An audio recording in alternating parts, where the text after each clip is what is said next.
Joining me is the panel, Gemma Tognini, commentator and columnist with the West Australian, and Corinne Barraclough, a writer and former award-winning editor of celebrity magazine New Weekly. She's also a regular contributor to The Spectator. Corinne, are you moved with Turnbull, with that poetry? Possibly moved to vomit. It's just so bizarre, isn't it? Bizarre and creepy. And no, I'm definitely not. I'm not moved in a good way. No. Oh, Corinne, look, I must send you some poetry books because clearly you're out of touch, I think. Gemma, this is one of those attacks. I mean, Trump is brilliant at that, and I'll have a lot to speak about this in tomorrow's show. Trump is brilliant in using his enemies' extremism to make him look better and them look worse. And in this case, I think this is an example where Turnbull's hatred comes through so strongly that his artistic judgment is completely up his spout. Well, the poetry is not exactly Tennyson, is it, Andrew? I think we can just leave that one on the shelf. But in terms of the way the former Prime Minister is conducting himself, I think genuinely believe it diminishes only him, doesn't diminish anybody else. He's a grown man, he can make his own choices, but I suspect it's what happens when one lives in a bubble, any kind of bubble, be it media, Canberra, sporting club, whatever. The way he's behaving diminishes only him, and Australians aren't that stupid. They're just not that stupid. I mean, we understand that his investment, emotional investment, mental investment, whatever you want to call it, is in the renewable sector.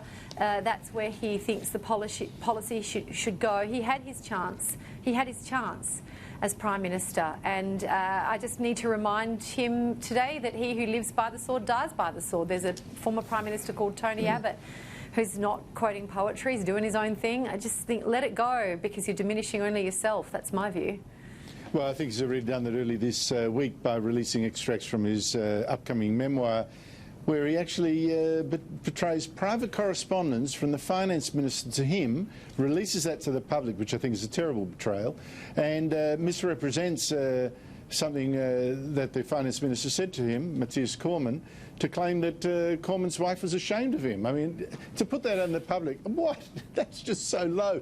But Corinne, really Labor's personal attacks today on Scott Morrison about his behaviour during the fires, too much or fair enough in politics? I didn't think it was fair enough at all. I thought it was actually really embarrassing to watch. I don't think Albo is a strong leader. I don't think he was strong in his questioning at all.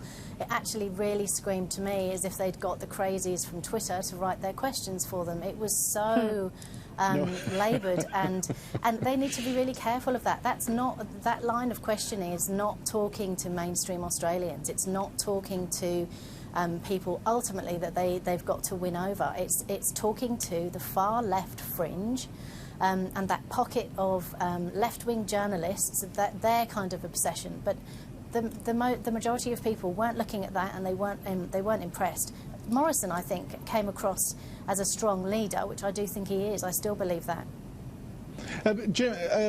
Corinne makes a really interesting point there. Now, I'm not sure if you agree with her and me about this, but about Labor, whether it overreached or not.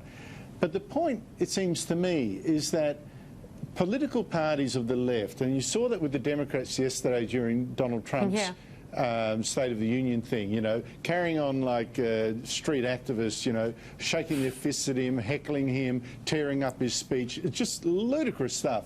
I wonder whether the Twitter phenomenon and the hatred that's unleashed has encouraged parties of the left to go really too far, and in a way that would turn off people at home. Well, absolutely it has, Andrew. I mean, social media is not real life. Social media is not even a reflection of real life. I mean, it is emboldened and given voice to people who might not normally have that kind of voice and reach, and it creates a false sense of reality, a false sense of traction, if you like. If Twitter was real life, we wouldn't have a conservative evangelical prime minister in the White House, in the lodge.